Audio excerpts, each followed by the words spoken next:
20. mendeak aldaketak ekarri zituen.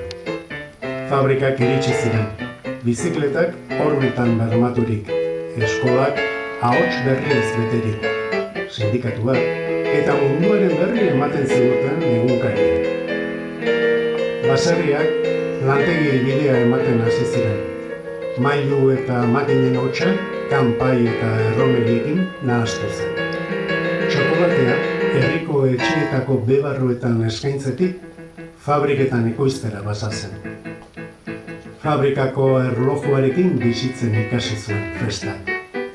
Emakumeek espazio berriak okupatu zituzten, ahotsa altxatu zuten, etxeak eta borrokak mantendu zituzten.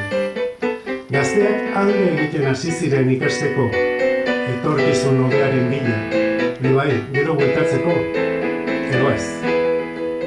Eta euskerak, tinko eta eguneroko, atarietan, sukaldeetan eta ilunabarrean partekatutako kantuetan iraun zuen. Kantuak forma zaldatu zirelako, bai, baina ez harimaz.